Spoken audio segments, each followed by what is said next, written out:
여러분 안녕하십니까? 오늘 북한의 최고의 권력 서열을 보여주는 상징적인 영상이 공개됐습니다. 바로 김정은과 나란히 계단을 올라가는 여동생 김여정의 모습인데요. 그동안 김정은의 주변을 맴돌다가 이제는 권력 서열의 2인자를 확고하게 굳혔다는 분석이 나옵니다. 첫 소식 안건우 기자가 보도합니다. 김정은이 벤츠 리무진 차량에서 내립니다. 노동당 최하부 조직의 책임자인 세포위원장들을 위한 축하 공연에 참석하기 위해서입니다. 김정은을 처음으로 맞이한 사람은 다름 아닌 여동생 김여정이었습니다. 김정은과 함께 행사장에 입장하며 자연스럽게 대화를 나누기도 합니다. 특히 김정은과 단 둘이 걷는 모습이 공개된 건 이번이 처음입니다. 김여정은 행사장 안에서도 최룡해 등과 함께 주석단 맨 앞줄에 자리했습니다. 김여정 동지를 비롯한 중앙과 지방의 당 책임 일꾼들이 공연을 보았습니다. 김여정은 앞서 열린 세포위원장 대회에서 처음으로 주석단 맨 앞줄에 자리한 바 있습니다. 김정은을 비롯해 11명의 자리가 있었다는 점을 감안하면 권력 서열 10위권 내라는 분석이 가능합니다. 특히 이번엔 아예 단둘이 나란히 걸으며 등장했다는 점에서 김여정의 위상이 한껏 높아졌음을 알 수 있습니다. 김정은의 부인 리설주조차 뒤에서 다소곳하게 손을 모으고 있던 장면과도 비교됩니다. 결국 믿을 것은 해련밖에 없다라고 보기 때문에 김여정을 전면에 내세우는 그런 모습을 보이고 있다라고 볼 수 있고요. 김정은식 공포 정치가 강화되는 만큼 김여정이 권력 실세로 급부상하고 있습니다. 채널A 뉴스 안건우입니다.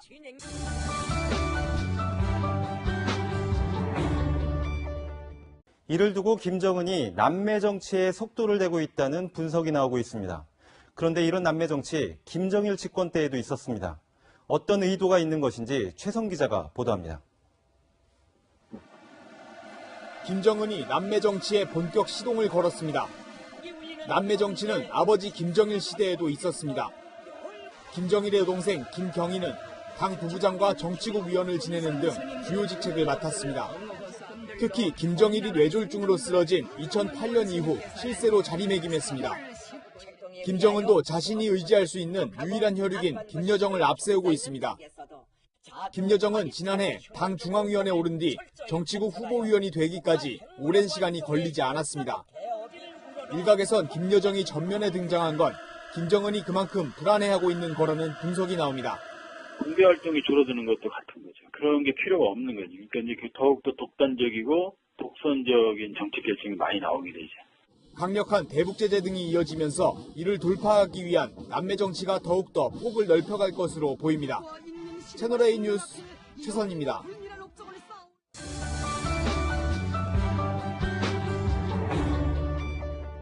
김정은과 김여정의 남매 정치, 통일부를 출입하는 강은하 기자와 좀 더 자세히 살펴보겠습니다. 강 기자. 네. 김정은과 김여정이 나란히 조선중앙TV에 등장한 저 장면, 사실상 처음 아닙니까? 네, 맞습니다. 지난 2012년 7월인데요. 김정은의 현지 지도를 따라 나선 김여정의 모습입니다. 이 화단을요, 폴짝폴짝 뛰어넘는 천진난만한 모습을 보입니다. 이때만 해도 권력과는 좀 거리가 있어 보이죠. 하지만 3년 정도 후인 2015년 3월, 김여정이 조금 떨어진 곳에서 다른 간부들과 마찬가지로 수첩을 들고 김정은의 말을 열심히 받아 적는 모습을 보입니다. 이 조금씩 정치에 발을 들여놓는 모습으로 확인할 수 있습니다. 그리고 두 달 전 열린 노동당 제7기 2차 전원회의에서는요, 김여정이 당의 모든 사업을 조직 지도하는 정치국 후보위원으로 올라섭니다.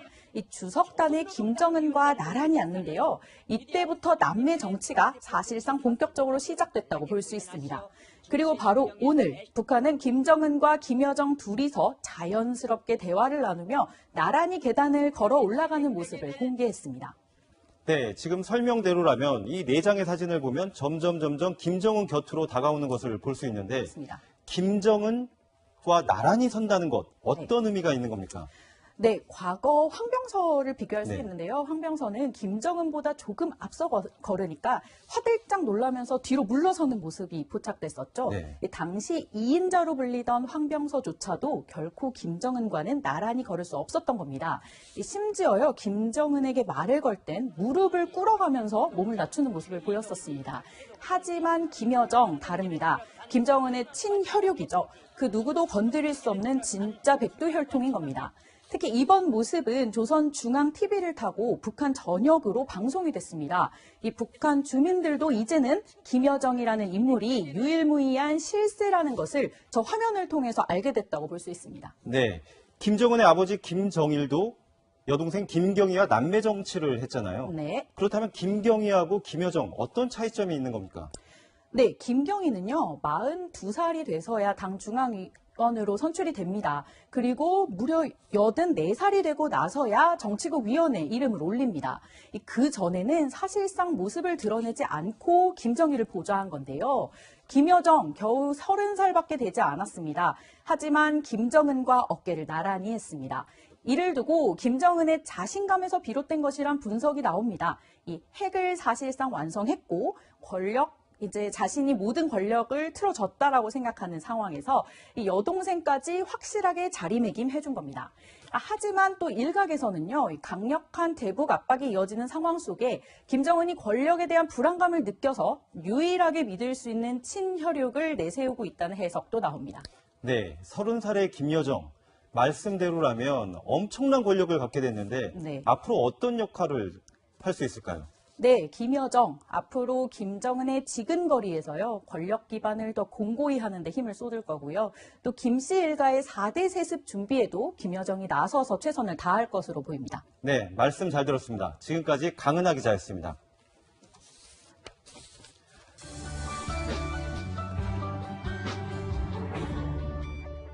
검찰이 최순실 씨의 독일 도피를 도운 최측근 데이비드 윤의 현지은행 계좌를 동결해달라고 독일 사법당국에 요청했습니다. 데이비드 윤의 돈줄을 차단해 국내 송환을 서두르겠다는 겁니다. 신아람 기자의 단독 보도입니다. 최순실 씨는 지난해 국정농단 사건이 불거지자 독일로 출국했고 측근들의 도움을 받아 도피 생활을 이어갔습니다.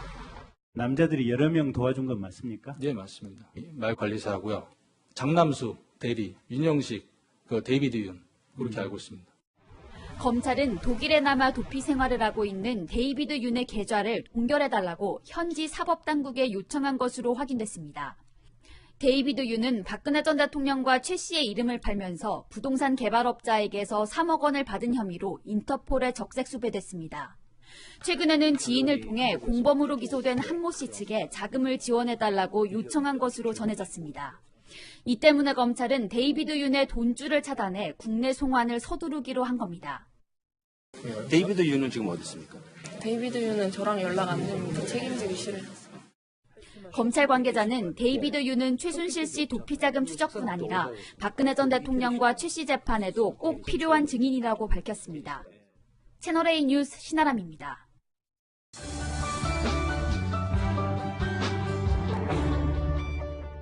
보신 것처럼 데이비드 윤의 재산을 추적하다 보면 최순실의 재산도 밝힐 수 있다는 게 검찰의 판단입니다. 올해 초 데이비드 윤을 단독으로 만났던 동정민 파리 특파원이 그 흔적을 짚어봤습니다. 데이비드 윤과 최순실 씨와의 인연은 25년 전으로 거슬러 올라갑니다. 90년대 초인 것 같아요. 저희 아버지 소개로 한국에서 선임이 왔다. 인사라도 한번 해라. 그렇게 하면서. 최 씨가 독일에 올 때마다 가이드 역할을 하던 데이비드 윤은 2003년 동업도 합니다. 데이비드 윤은 독일 괴테 거리에서 이탈리아 명품을 판매하는 사업을 했는데 이 법인의 공동대표가 최순실 씨였던 겁니다. 제가 그 당시에는 한국에 법인체도 없고 한국에 거래처가 없었기 때문에 도움을 받으려고 했었죠. 사업은 6개월 만에 접었지만 데이비드 윤은 2013년부터 한국에서 프랑스 가방, 독일 자동차 등을 중개하는 사업을 다시 시작합니다. 이 사업에 투자금을 모으는 과정에서 최 씨의 도움을 받았을 가능성이 있습니다. 그 사이 데이비드 윤은 최 씨의 카페 테스타로사 판권 계약을 연결해 주기도 했습니다. 이 때문에 데이비드 윤은 최 씨의 재산 규모를 잘 아는 인물 중 한 명으로 꼽혀왔습니다. 적색수배 상태인 데이비드 윤이 한국에 들어올 경우 최 씨가 독일 등지에 거액의 재산을 은닉했다는 의혹의 실체가 드러날지 주목됩니다. 파리에서 채널A 뉴스 동정민입니다.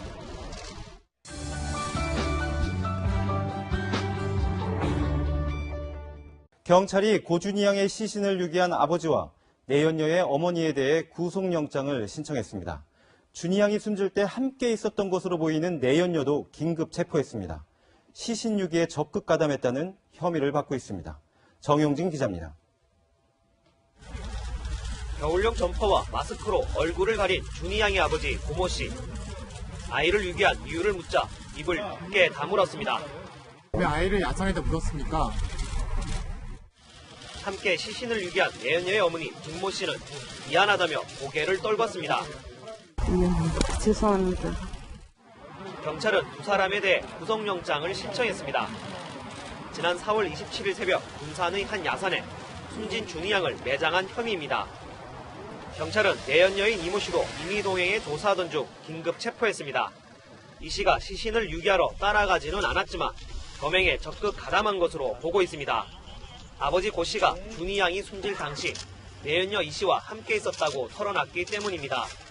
본인은 관여를 안 했다고 이제 나중에 알았다고 이제 저희 부인을 계속 해봤는데 진술에 의하면은 고준이가 사망할 당시부터 같이 있었다. 경찰은 이들이 학대에 살해한 정황이 있는지 준이 양의 정확한 사망 원인을 밝히는데 수사력을 집중하고 있습니다. 채널A 뉴스 정용진입니다.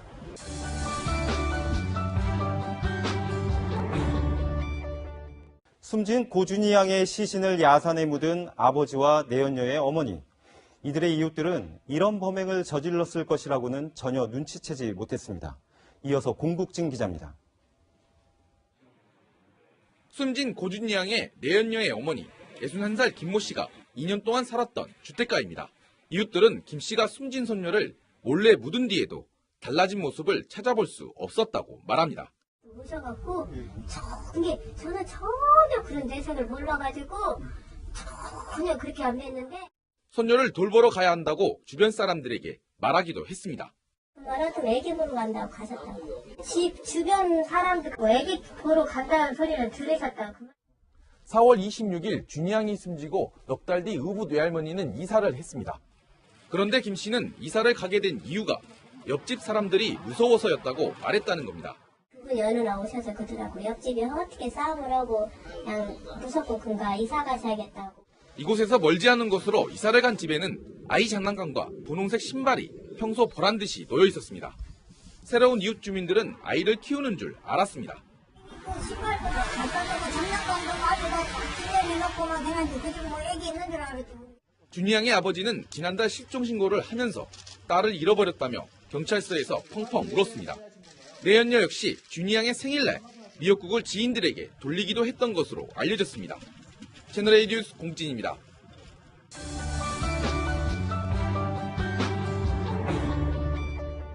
그런데 친아버지의 엽기적인 행각은 SNS에서도 드러났습니다. 딸의 시신을 매장한 당일 자신이 만든 장난감 모형을 사진으로 올리고 글에는 웃음소리까지 남겼습니다. 계속해서 김남중 기자가 보도합니다. 고준이 양의 친아버지 고모 씨가 거주했던 아파트 현관 앞입니다. 책장에 고 씨가 만든 종이 장난감 모형이 전시돼 있습니다. 그 안에도 상당히 있었던 것으로 제가 알고 있습니다. 고 씨는 SNS에도 관련 사진을 남겼습니다. 지난 4월 27일에는 사진과 함께 올린 글에 웃음소리가 들어있습니다. 이날은 자신의 딸을 안매장한 당일입니다. 다음 날인 28일에도 모형 완성을 자랑하며 웃음소리를 태연하게 적어놨습니다. 지난 9월 2일에는 바닷가 여행에서 즐거워하는 사진까지 올렸습니다. 고 씨의 SNS에선 죄책감을 찾을 수 없었습니다. 자기 소유물 이렇게 생각하겠지. 결국 자신의 어떤 취미생활, 재미 다 우선이었던 거지, 아이보다는. 경찰은 고 씨의 휴대전화에서도 고향과 관련된 흔적은 찾을 수 없었다고 밝혔습니다. 채널A 뉴스 김남준입니다.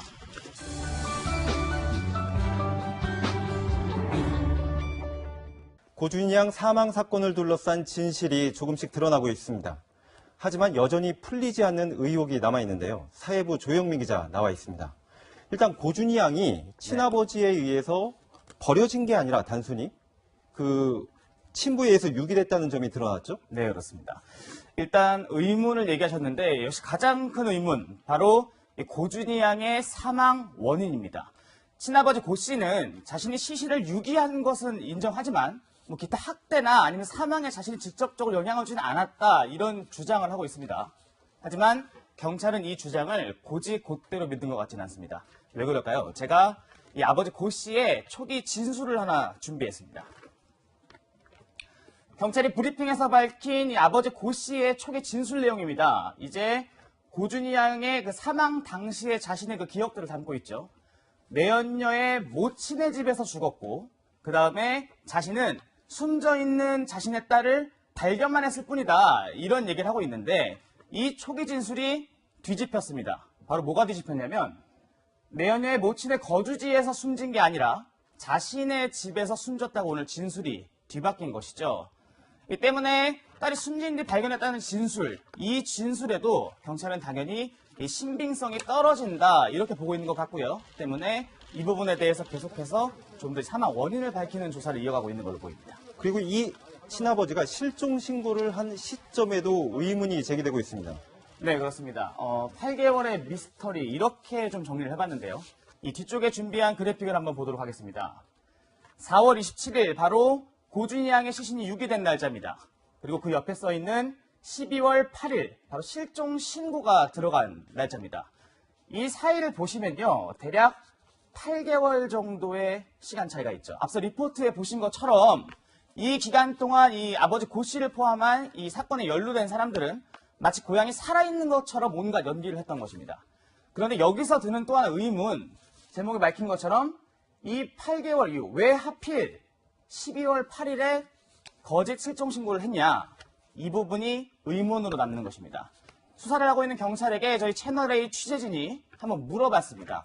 경찰은 상당히 조심스럽지만 이 준희 양이 학교에 갈 나이가 되면은 앵커께서도 아시겠지만 이 학교가 가는 아이들이 학교에 오지 않으면 이제 그런 것들은 보통 이제 취약 아동들은 모니터링이 되지 않습니까? 네. 그러니까 학교를 가야 될 아이가 되면 이 범죄가 밝혀질 수 있기 때문에 그걸 우려해서 실종을 한 거, 신고를 한 거 아니냐 이렇게 주장하고 있거든요. 저희가 범죄 심리학자의 이야기도 한번 들어봤습니다. 지금까지 그렇게 이제 가능했었는데 갈수록 더 심적 부담이 더 커지겠죠. 학교 가게 되면 당연히 알려지게 되는데 그 전에 틀어야 되는 이유가 있었을 것이고 가장 쉬운 방법이 실종 신고잖아요. 어린이는 역시 뭐 경찰의 내용과 좀 비슷한 말이죠. 취약기가 되면 범행이 밝혀질 수 있다는 부담감을 얘기하고 있습니다. 하지만 아시다시피 고향의 나이가 5살입니다. 학교를 가기까지는 2년 혹은 3년 정도의 시간이 있기 때문에 단순히 실종 신고 시점에 학교 갈 나이가 됐기 때문이라고만 하는 건 아직 의문이 남아있고요. 이 때문에 수사에서 좀 더 밝혀져야 될 부분이다. 두 번째 의문이다. 정리할 수 있을 것 같습니다. 네, 마지막 한 가지 의문이 더 있습니다. 네. 앞서 저희가 리포트에서 소개해드린 것처럼 내연녀도 시신을 유기한 혐의로 오늘 긴급 체포가 됐잖아요. 네. 그런데 친아버지가 내연녀한테 하는 말, 내연녀가 스스로를 방어하는 말, 여전히 의문이 제기되고 있습니다. 네, 쉽게 말해서 이 범행 초기로 다시 한번 돌아가 보겠습니다. 이 친아버지인 고 씨와 내연녀의 어머니 김 씨 모두 이번 범행에서 내연녀 이 씨만큼은 이 범행을 몰랐다라는 취지로 쭉 진술을 해온 것으로 알려져 있습니다. 숨진 아이를 친부와 내연녀의 어머니가 야산에 유기를 했는데 그 사이에 있는 내연녀만 몰랐다? 선뜻 이해하기 좀 어려운 부분이 있고 또 이 내연녀를 좀 보호하려는 게 아니냐라는 해석이 좀 가능해 보이죠. 하지만 이제 앞서 보신 것처럼 내연녀가 오늘 체포가 됐고요. 이 조사가 들어갈 텐데 이 부분에서 내연녀는 과연 범행에서 어떤 역할을 했을 것이냐, 또 왜 내연녀를 굳이 보호하려고 했던 것이냐, 그 역할 등까지 모두 수사 과정에서 밝혀질 부분으로 보입니다. 네, 수사 과정 좀 더 지켜봐야 될 것 같습니다. 네. 지금까지 조영민 기자였습니다.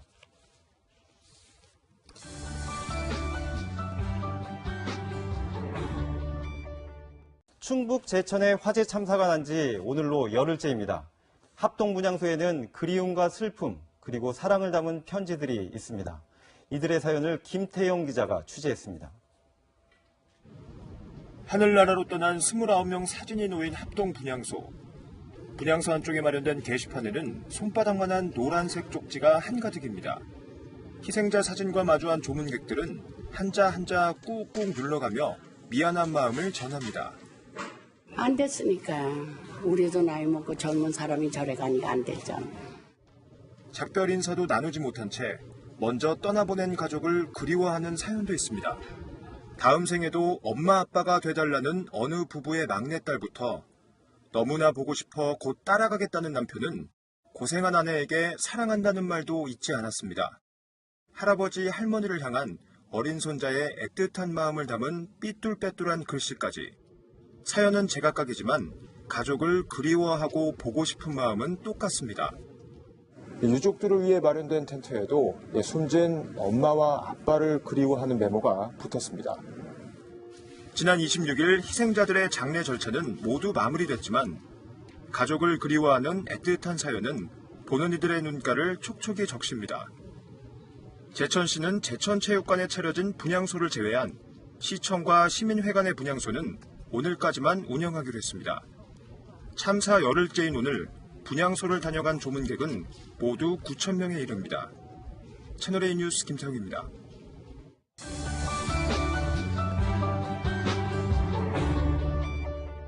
임종석 대통령 비서실장이 이달 초 아랍에미리트 특사 방문 직전에 SK 최태원 회장과 만난 사실이 확인됐습니다. 채널A의 취재 요청에 임 실장 측은 특사 방문과는 무관하다면서도 이 기업 총수들을 두루 만나고 있다고 해명했는데요. 그런데 기업 총수를 만나는 이유에 대해선 말을 아꼈습니다. 김기정 기자가 보도합니다. 문재인 대통령이 이달 초 SK 최태원 회장을 따로 만났다는 최근 언론 보도를 강하게 부인했던 청와대. 하지만 최 회장의 만남 상대가 문 대통령이 아니라 임종석 대통령 비서실장이었다는 보도는 뒤늦게 사실이라고 인정했습니다. 다만 최 회장에게서 현지 사업 추진의 어려움을 듣고 이를 해결해주려 아랍에미리트를 방문했다는 의혹은 또다시 부인했습니다. 임 비서실장 측은 채널A의 취재 요청에 기업 총수 등이 면담을 요구하면 애로사항도 듣고 우리 경제 기조도 설명하는 게 비서실장의 임무 중 하나라며 공개하지 않았을 뿐 특별히 최태원 회장만 만난 건 아니라고 밝혔습니다.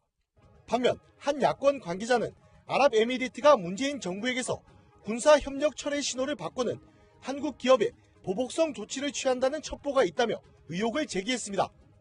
문재인 정권이 정치 보복을 위해 전 정부뿐만 아니라 전전 정부까지 파헤치면서 해외로 불똥이 튄 것입니다.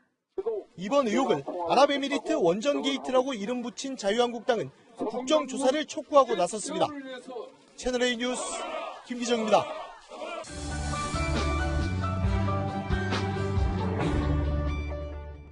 이영주 민노총 사무총장이 오늘 법원에 출석했습니다. 휠체어를 타고 입을 굳게 담은 채 자신의 구속영장 심사가 열리는 법정으로 향했습니다. 김민지 기자입니다. 이영주 민노총 사무총장이 구급차에서 내립니다.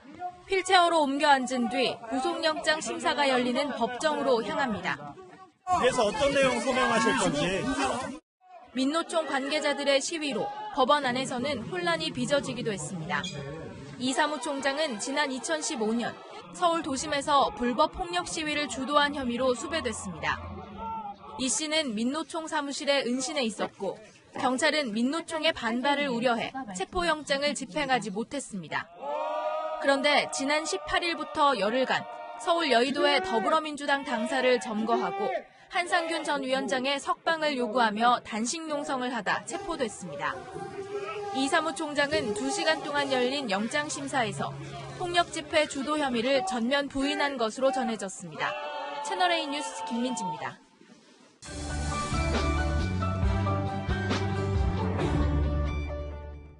(2018년) 새해는 무술년인데요. 무술년의 무는 큰 산을 의미하고 색깔로는 황금색을 뜻합니다. 여기에 개를 뜻하는 술과 합쳐지면서 내년은 황금개띠해로 불립니다. 마침 지방선거를 앞두고 정치권에선 586 개띠 정치인들의 활약이 예고되고 있습니다. 이동재 기자입니다. 추미애 더불어민주당 대표, 김성태 자유한국당 원내대표, 유승민 바른정당 대표. 세 사람은 모두 58년 개띠 동갑내기입니다. 베이비붐 세대로 입시 풍준화와 민주항쟁, IMF 외환위기 등 우리 현대사의 격동기를 관통해온 58년 개띠 정치인들. 20대 국회에서 20명의 국회의원이 포진했을 정도로 정치권의 간판 세대로 떠올라 새해 지방선거도 이끌 것이란 전망입니다. 차기 서울시장 후보로 출사표를 던진 민병두 더불어민주당 의원과 야권의 경기지사 후보군으로 꼽히는 심재철 국회부의장. 인천시장 출마가 예상되는 박남춘 더불어민주당 의원 역시 58년 개띠입니다. 대구시장 선거 차출설이 거론되는 김부겸 행정안전부 장관도 이들과 동갑내기입니다. 일단 출생하신 분이 상당히 많습니다. 58년 개띠, 정재계 이런 데 많은 분들이 활동하고 있기 때문에 사회적으로 회자가 되고 있는 것으로. 사상 처음 한 해 출생아 수 80만 명을 넘긴 1958년에 태어나 어르신 세대와 신세대 사이 낀 세대로 살아온 58년 개띠들이 황금 개띠해에 치러지는 지방선거의 주역으로 떠오르고 있습니다. 채널A 뉴스 이동재입니다.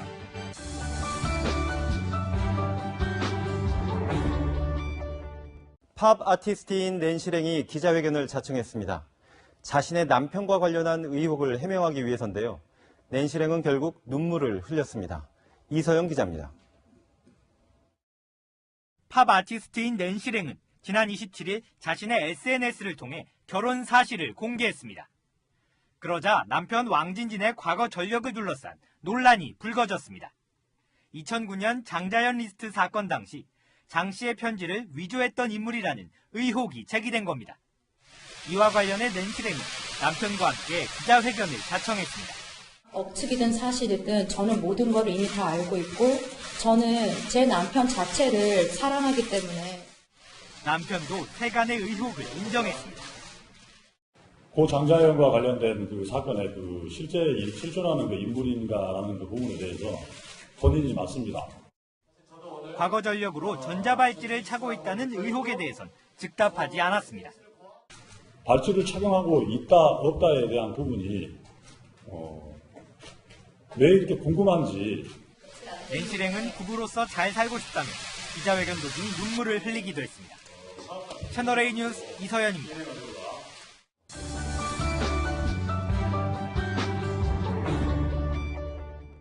올해 마지막 주말이 뿌연 미세먼지로 뒤덮였습니다.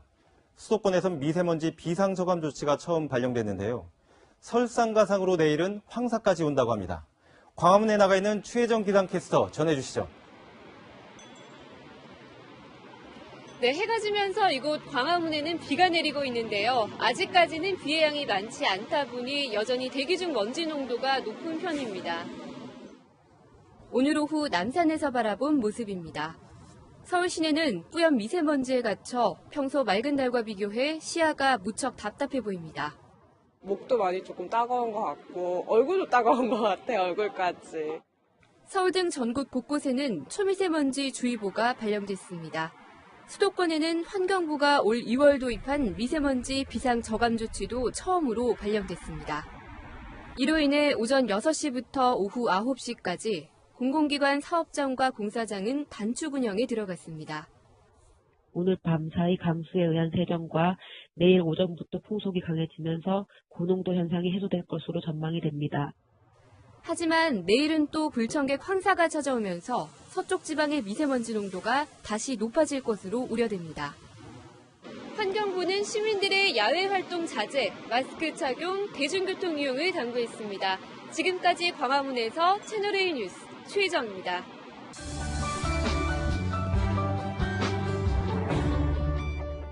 젊은 세대부터 어르신까지 멋을 내거나 젊어 보이기 위해 머리 염색을 많이 합니다.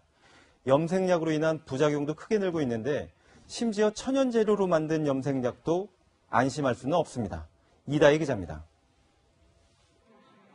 눈이 붓고 몸이 가려워 피부과를 찾은 70대 여성.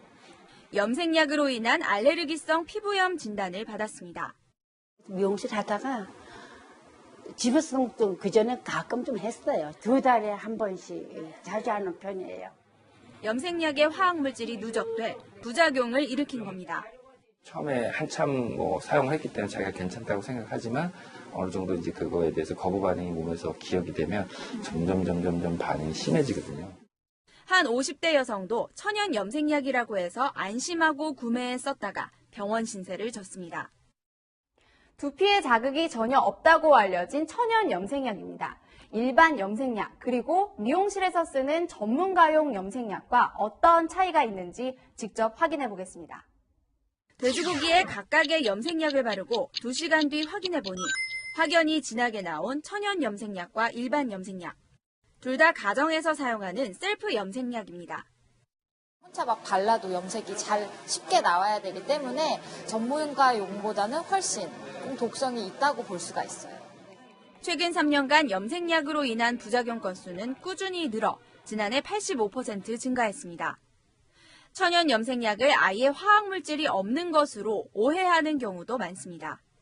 해나나 오징어 먹물 등 천연 원료가 함유돼 있어도 염색을 가능하게 만드는 건 화학물질이라는 게 전문가들의 설명입니다. 채널A 뉴스 이다혜입니다.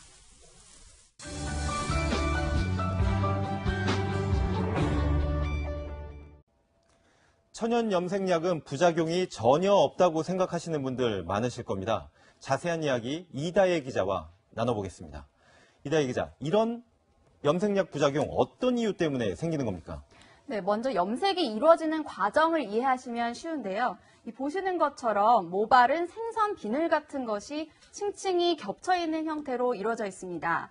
염색약을 바르면 이 층들이 벌어지면서 그 사이로 화학 성분이 침투하고 멜라닌 색소를 파괴합니다. 그 다음에 멜라닌 색소가 사라진 자리를 염료가 채우면서 염색이 되는 건데요.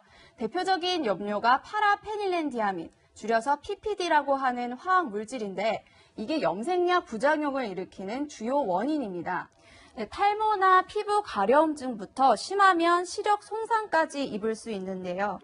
기본적으로 화학 반응을 통해서 이루어지는 염색이기 때문에 사실상 100% 천연 원료로만 이루어진 염색약은 불가능하다는 게 전문가들의 설명입니다. 네, 만약에 이런 부작용이 생긴다면 도대체 누가 책임을 져야 되는 겁니까? 가정에서 사용하는 셀프 염색약의 경우에는 사용자가 사용 시 주의사항을 지키는 것이 우선입니다. 보통 이틀 전 피부 시험을 하라는 등의 사용 시 주의사항이 자세히 나와 있는데요. 이런 주의사항을 지켰는데도 부작용을 얻었다면 제조물 책임법에 따라 제조사에 손해배상 청구를 할 수 있습니다. 하지만 염색약과 부작용의 인과관계를 소비자가 밝히는 것이 사실상 무리여서 비판의 목소리가 많았는데요. 최근에 법이 좀 바뀌었습니다. 내년 4월부터 소비자는 피해 사실만 입증하면 제조물 결함 때문에 피해를 입은 것으로 추정한다는 건데요. 전문가의 이야기 들어보겠습니다. 소비자는 피해가 발생했다는 것만 입증을 하면 제품의 하자를 입증할 필요는 없고 제품의 하자가 있다라고 추정을 시켜버립니다. 그러면 사업자가 제품의 하자가 없다는 걸 입증하는 걸로 됐어요. 그러니까 소비자 입장에서는 굉장히 편해진 거죠. 염색을 하면 안 된다거나 만약 염색을 하더라도 특히 조심해야 되는 사람도 있을까요? 네, 아무래도 화학 성분이 굉장히 강하기 때문에 임산부는 임신 말기인 8개월까지는 염색을 피하는 것이 좋습니다. 또 피부층이 얇은 노약자나 면역력이 약해진 환자도 부작용 가능성이 더 커지기 때문에 염색을 자제해야 합니다. 또 전문가들에게 물어보니까 48시간 전에 피부에 적은 양의 염색약을 발라보는 테스트를 하고 또 머리를 감지 않은 상태에서 염색을 하면 좀 더 안전하게 염색을 할 수 있다고 합니다. 네, 말씀 잘 들었습니다. 지금까지 이다혜 기자였습니다.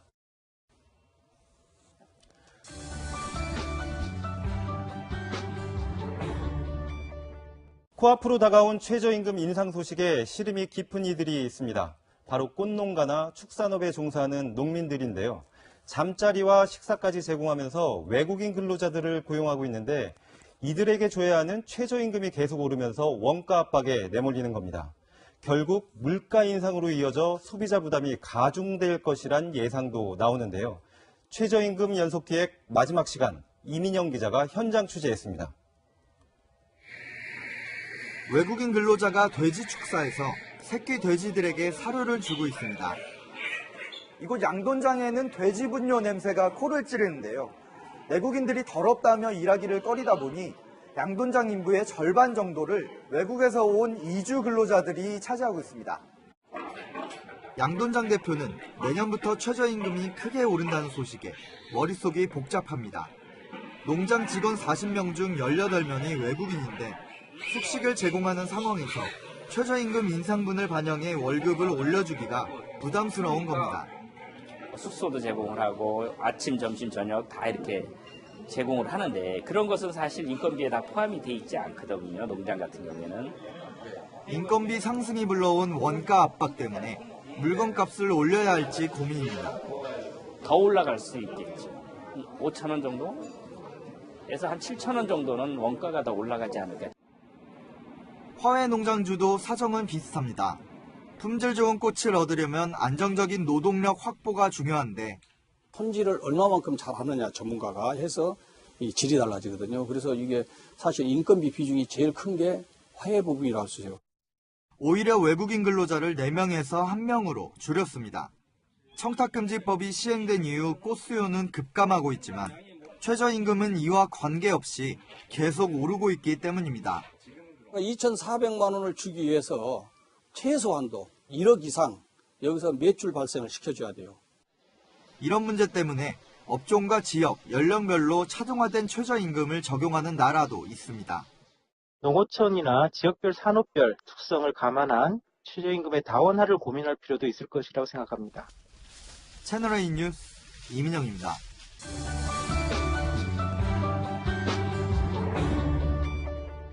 최대 50%까지 재건축 이익금을 세금으로 내야 하는 제도가 다음 달 부활합니다. 시한이 임박하면서 세금 폭탄을 피하려는 조합원들이 곳곳에서 벼락치기 총회를 열고 있습니다. 조현성 기자입니다. 곳곳에서 고성이 터져나오고 진행자는 진땀을 흘립니다. 하지 말고 앉으세요. 서울 강남의 한 재건축 아파트 총회에서 조합원 사이에 입장이 갈립니다.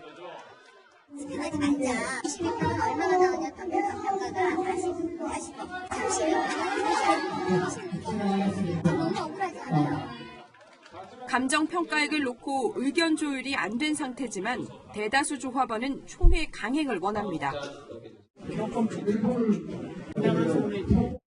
이번 달에만 강남권 재건축 아파트에서 열린 총회는 모두 10여 곳. 강남의 주요 재건축 단지들이 이렇게 연말에 앞다퉈 총회를 여는 이유는 내년에 부활하는 초과 이익 환수제를 피하기 위해서입니다. 내년부터 관리처분 인가 신청을 한 재건축 조합원의 이익금이 3천만 원을 넘으면 최고 50%의 세금을 물어야 합니다. 세금 폭탄을 피하려고 급히 진행하다 보니 잠실 진주 아파트는 시공사 선정 무효 소송에서 일부 인용 판결을 받아 제동이 걸렸습니다. 우선 신청하고 보자는 식으로 만약에 관리처분 인가를 신청하면 일부 빠져서 나중에 불이익을 당할 수가 있어요. 소송이 벌어질 수도 있죠. 재건축 단지들의 무리한 속도전으로 곳곳에서 부작용이 우려됩니다. 채널A 뉴스 조현선입니다.